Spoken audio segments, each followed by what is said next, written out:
लोग BSc nursing course की पूरी फुल इन्फॉर्मेशन हम लोग इस वीडियो में देखने वाले हैं कि बीएससी नर्सिंग कोर्स होता क्या है। क्योंकि देखिए अभी 2024 का अभी एंट्रेंस एग्ज़ाम होने वाला है। अभी तो एप्लीकेशन फॉर्म आए नहीं है, जैसे ही एप्लीकेशन फॉर्म आएंगे आप एप्लीकेशन फॉर्म फिलअप करेंगे। देखिए आपको अगर बीएससी नर्सिंग कोर्स करना है तो आपको फर्स्ट पे तो 12th पास होना चाहिए। फर्स्ट पे आप 12th पास होना चाहिए और 12th में देखिए 12th में आपको पीसीबी फिजिक्स केमिस्ट्री बायोलॉजी से आपका होना चाहिए टोटल, और उसमें मिनिमम पे 50% आपके मार्क होने चाहिए टोटल इंटीग्रेशन करके, मतलब टोटल फिजिक्स केमिस्ट्री बायोलॉजी मिला के। और देखिए बीएससी नर्सिंग कोर्स अगर आप एडमिशन लेते हैं तो बीएससी नर्सिंग में जो यूनिवर्सिटी में आप एडमिशन लेंगे तो वहाँ पे आपके जो यूनिवर्सिटी एग्ज़ाम होगा वो आपका क्या इंग्लिश लैंग्वेज में आपके एग्ज़ाम होते हैं। और बीएससी नर्सिंग को एंट्रेंस को क्वालिफाई करने के लिए आपको इंग्लिश और हिंदी में दोनों में क्वेश्चन पेपर आते हैं अदर यूनिवर्सिटी में। तो डिपेंड करता है कि आप कौन सी यूनिवर्सिटी से आप ये फॉर्म अप्लाई करके और गवर्नमेंट कॉलेज या प्राइवेट कॉलेज से बीएससी नर्सिंग कोर्स कर सकते हैं। आपको 12th पास होना चाहिए। मिनिमम आपकी एज अगर बात किया जाए कि इस कोर्स को करने के लिए मिनिमम एज 17 साल तक कंप्लीट होने चाहिए और मैक्सिमम एज जो है ये कभी 35 ईयर्स मैक्सिमम एज होनी चाहिए मैक्सिमम। तो ये आप एप्लीकेशन फॉर्म अप्लाई करके बीएससी नर्सिंग कोर्स कर सकते हैं। देखिए अगर बात किया जाए ना कि फर्स्ट अगर एमबीबीएस तो ये समझिए एमबीबीएस तो डॉक्टर का कोर्स होता है। एमबीबीएस के अगर फर्स्ट पे इसको रखते हैं, अगर सेकंड पे कौन सा कोर्स रखते हैं कि सबसे बेस्ट है तो बीएससी नर्सिंग सबसे बेस्ट है। क्योंकि जॉब अकॉर्डिंग की गवर्नमेंट जॉब किसमें आसानी से और कितने जल्दी मिल जाते हैं। तो ये चीज़ अगर देखिए आपको बीएससी नर्सिंग करना है तो आप अटल बिहारी वाजपेयी का फॉर्म आप अप्लाई कर सकते हैं। ये यूपी में होता है, अटल बिहारी वाजपेयी मेडिकल यूनिवर्सिटी, या फिर आप एम्स के थ्रू कर सकते हैं। एम्स में ओनली गर्ल्स के लिए होता है, बॉयज इसमें अप्लाई नहीं कर सकते। ये देख लीजिए JCECB बिहार का एक है, यहाँ से कर सकते हैं। MP PNST कर सकते हैं, RUHS राजस्थान का, उत्तराखंड का, फिर उसके बाद झारखंड का, छत्तीसगढ़ का, महाराष्ट्र का, ऐसे काफ़ी एप्लीकेशन फॉर्म आते हैं स्टेट वाइज। तो मेरे अकॉर्डिंग आप अपने स्टेट में भरें फॉर्म तब भी सही है, नहीं तो एम्स में आप अप्लाई कर ही सकते हैं। एम्स में ऑल इंडिया लेवल पे होता है। इसमें जितने पूरे ऑल इंडिया में एम्स कॉलेज हैं वो टोटल इसमें एडमिशन होता है। तो सभी स्टेट के स्टूडेंट एम्स में अप्लाई कर सकते हैं, लेकिन ओनली गर्ल्स के लिए ये है। तो ये चीज़ें हो जाएगी। और बीएससी नर्सिंग टफ़ है या इजी है, काफ़ी स्टूडेंट ये भी पूछते हैं कि क्या बीएससी नर्सिंग कोर्स जो है ये टफ़ है कि इजी है। तो ये देखिए बीएससी नर्सिंग कोर्स की अगर बात किया जाए तो ये एक टफ़ या इजी, तो इसको हम टफ़ में रखेंगे कि ये थोड़ा हार्ड है, टफ़ है कोर्स करना। क्यों हार्ड और क्यों टफ़ है? क्योंकि ये हार्ड इसलिए है क्योंकि ये देखिए अगर आप बीएससी नर्सिंग कोर्स करते हैं 4 साल का ये पूरा कोर्स होता है।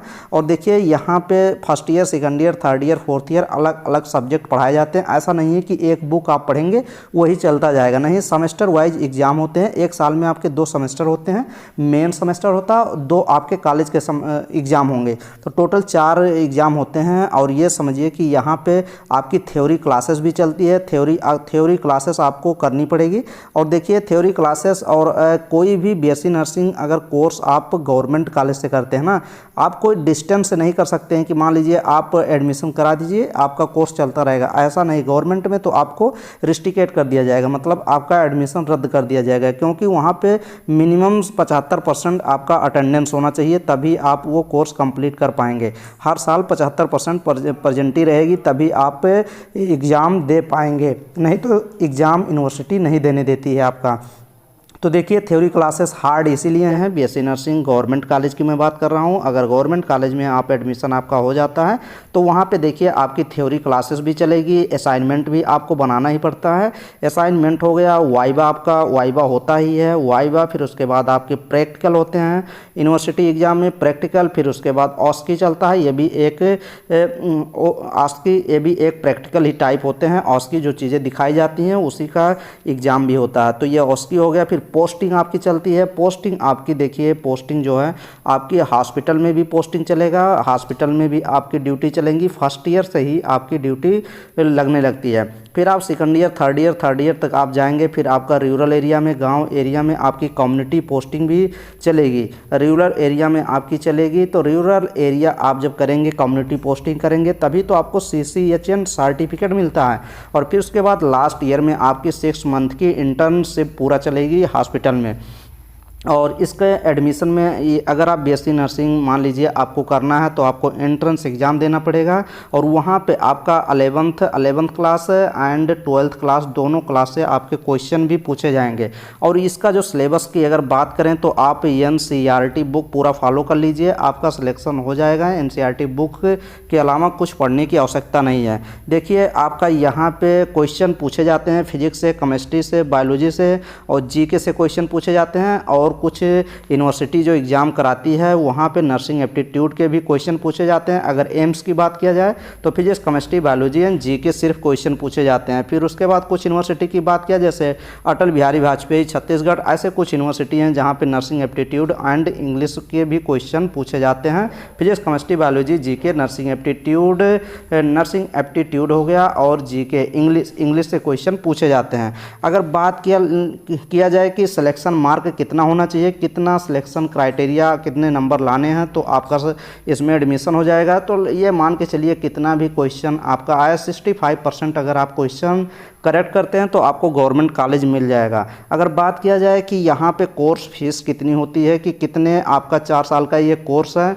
तो कितनी फ़ीस लगेगी, तो फीस की बात किया जाए तो एम्स में तो लगभग ये मान के चलिए, आपका खाने का छोड़ के मैं बात कर रहा हूँ, फूडिंग का आपका खाने का मेस चार्ज जो है उसको छोड़ के मैं बात कर रहा हूँ। अगर एम्स की बात किया जाए तो 2 से 3 हज़ार में आपका पूरे 1 साल की फ़ीस हो जाती है, पर ईयर फीस हो जाती है 2 से 3 हज़ार में। और अगर अदर यूनिवर्सिटी की बात किया जाए, जैसे अटल बिहारी वाजपेयी में, तो 40,000 पर ईयर आपकी, मान लीजिए 40,000 आपका 1 साल का फीस होता है, 40,000। और खाने का इसमें हॉस्टल भी इंक्लूड होता है 40,000 में। और बात किया जाए इसमें 4-5 हज़ार हॉस्टल के भी इसमें प्लस होते हैं, और अगर खाने मेस चार्ज का अलग से आपका लगता ही है। फिर अगर बात किया जाए कि यहाँ पे पर ईयर आपको मैंने बता दिया कितनी फ़ीस लगेगी। अगर BSc नर्सिंग आप कंप्लीट कर लेंगे, तो जॉब तो आपको मिल ही जाती है, गवर्नमेंटेड जॉब मिल जाती है। तो अगर ये कोर्स आप करेंगे तो स्कॉलरशिप भी मिल जाता है, जितनी फ़ीस लगती है उतना स्कॉलरशिप भी रिटर्न कर दिया जाता है। तो देखिए, अगर जॉब की बात करेंगे तो हम लोग गवर्नमेंट जॉब की बात करेंगे, ना कि प्राइवेट जॉब की बात करेंगे। तो गवर्नमेंट जॉब में आप अगर यहाँ पे नर्सिंग फील्ड में आप कंप्लीट कर लिए हैं कोर्स, तो आपको अपॉर्चुनिटी रहती है कि 2 फील्ड में आप जा सकते हैं, या फिर आप एजुकेशन फील्ड में जा सकते हैं, या फिर आप अपना करियर बना सकते हैं। किस फील्ड में बना सकते हैं, आप बना सकते हैं, फिर उसके बाद एजुकेशन में जा सकते हैं। एजुकेशन में देखिए, एजुकेशन और क्लिनिकल 2 तरह आप जा सकते हैं। फर्स्ट पे एजुकेशन में अगर जाएंगे, तो एजुकेशन में आप ट्यूटर देखिए पढ़ाने, जो BSc नर्सिंग के गवर्नमेंट कॉलेज होते हैं, प्राइवेट भी कॉलेज होते हैं, वहाँ पे गवर्नमेंट की हम बात कर रहे हैं, वहाँ पे पढ़ाने के लिए आपकी शिक्षक की वैकेंसी निकलती है, ट्यूटर बेस पे निकलती है। ट्यूटर जो अध्यापक रहते हैं, लेक्चरर पद की निकलती है, असिस्टेंट लेक्चरर बन सकते हैं, असिस्टेंट प्रोफेसर बन सकते हैं, एसोसिएट प्रोफेसर बन सकते हैं, प्रोफेसर बन सकते हैं, डीन बन सकते हैं।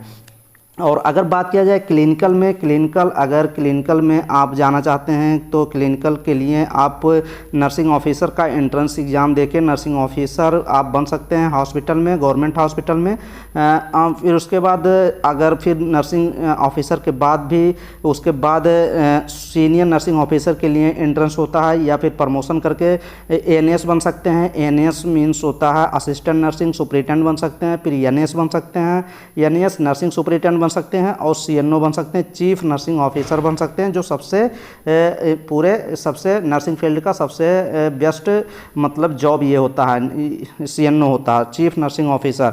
तो ये सब चीज़ बन सकते हैं। और अगर मान लीजिए आप BSc नर्सिंग कोर्स कर लिए और आगे आप कोर्स करना चाहते हैं, तो BSc नर्सिंग के बाद आप देखिए MSc नर्सिंग आप कर सकते हैं। MSc नर्सिंग के बाद आप MPhil कर सकते हैं, MPhil आप कर सकते हैं, या फिर आप PhD डिग्री कर सकते हैं। PhD अगर आप भी बीएससी नर्सिंग कोर्स करने के बाद एमएससी नर्सिंग करेंगे, फिर उसके बाद पीएचडी अगर कर लेते हैं तो अपने नाम के आगे डॉक्टर आप लगा पाएंगे।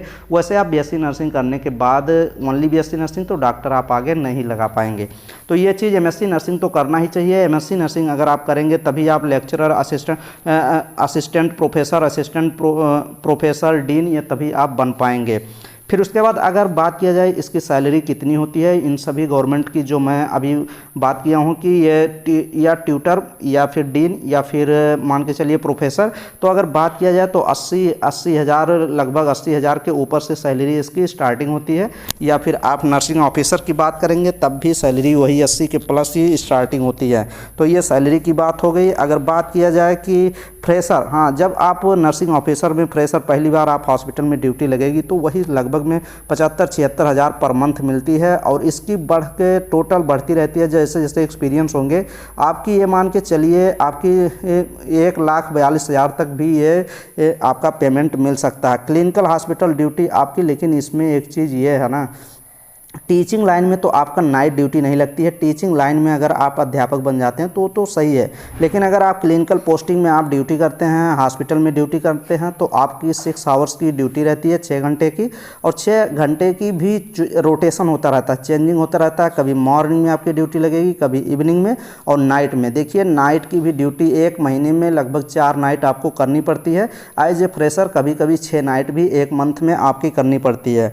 और देखिए ये नर्सिंग ऑफिसर ऐसा एक जॉब है ना, इसमें कोई छुट्टी मिलती नहीं। फेस्टिवल जब आता है ना तब भी छुट्टी नहीं मिलती है। फेस्टिवल में कहाँ CL वोल मिलता है, CL EL ये सब मिलते हैं, कुछ छुट्टी होती हैं गवर्नमेंटल, वो सब मिलती है। और सैटरडे संडे भी इसमें कोई वैकेशन नहीं होता कि सैटरडे संडे छुट्टी है, आज चलिए टहलने, कोई ऐसा छुट्टी मिलता नहीं है।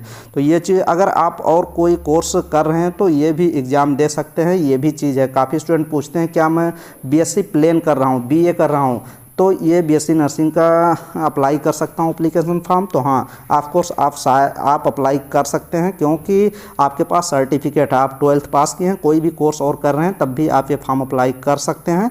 और देखिए एक चीज़ ये है, नर्सिंग फील्ड में जैसे आप जॉब करेंगे ना तो यहाँ पे प्रमोशन गजब का होता है। प्रमोशन जैसे जैसे आपके एक्सपीरियंस होंगे तैसे तैसे आपको क्या प्रमोट कर दिया जाता है। आप जैसे मान लीजिए नर्सिंग ऑफिसर में आपका जॉब लग जाएगा, नर्सिंग ऑफिसर से आप फिर प्रमोट कर दिए जाएंगे, कुछ साल बाद वार्ड इंचार्ज बना दिए जाते हैं, फिर उसके बाद SNO, NAS, NO ऐसे बनते हैं। लेकिन हाँ, उसके लिए आपको MSc करना ज़रूरी रहता है, तभी आपके प्रमोशन होते हैं।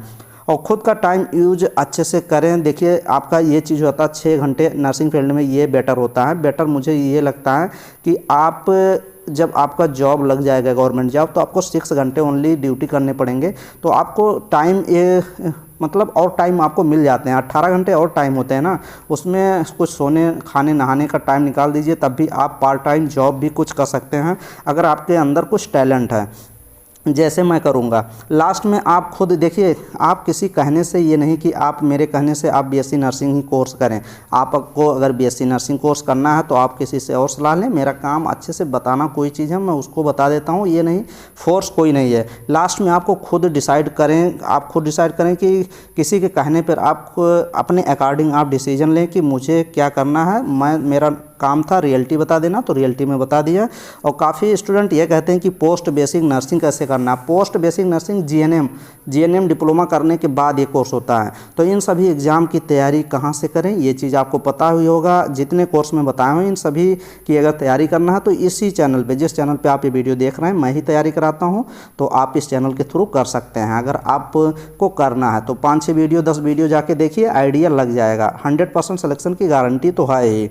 और तो ये मेरे चैनल का नेम है, आपको पता ही होगा। आप YouTube पे सर्च कर लीजिए CET NEET चैनल। ये देखिए CET NEET चैनल मैं लिख दे रहा हूँ, इसको आप अपने YouTube पे आप सर्च कर सकते हैं और इसको फॉलो कर सकते हैं। ऑल सब्जेक्ट यहाँ पे कराए जाते हैं, physics, chemistry, biology, nursing aptitude, GK, English, सभी चीज़।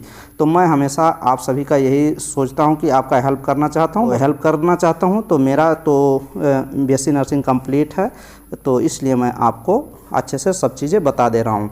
और डेली के डेली क्वेश्चन आप प्रैक्टिस करते रहें चैनल पे, तो सब चीज़ें आपको एक्यूरेट, कुछ चीज़ें अगर आपको छूट गई हैं कि ये चीज़ें मैं नहीं बता पाया हूँ बीएससी नर्सिंग कोर्स के बारे में, तो आप कमेंट बॉक्स में कमेंट करके वो चीज़ आप पूछ सकते हैं। लेकिन आप पूरा टोटल पहले वीडियो देख लीजिएगा, कोई ऐसा क्वेश्चन होगा तो आप बताइएगा। वैसे मैंने ज़्यादा से ज़्यादा ये कवर किया हूँ। हाँ, इसके एक चीज़ ये है कि इसके लगभग एंट्रेंस एग्ज़ाम कैसे होते हैं, तो कुछ जगह ऑफलाइन इसके एंट्रेंस एग्ज़ाम होते हैं, कुछ जगह इसके ऑनलाइन भी एंट्रेंस एग्ज़ाम होते हैं। और क्वेश्चन पेपर देखिए हिंदी में और इंग्लिश दोनों लैंग्वेज में क्वेश्चन पेपर आता है, लेकिन अटल बिहारी वाजपेयी की बात करें तो अभी तक क्वेश्चन पेपर ओनली इंग्लिश में आया है। देखिए इस बार क्या होता है। तो ये सब चीज़ें आपको अच्छे से एक्यूरेट मैंने सब कुछ बता दिया है। तो चलिए नेक्स्ट वीडियो में आपका कुछ क्वेरी, कुछ क्वेश्चन होंगे तो कमेंट बॉक्स में कमेंट आप कर सकते हैं। Thank you.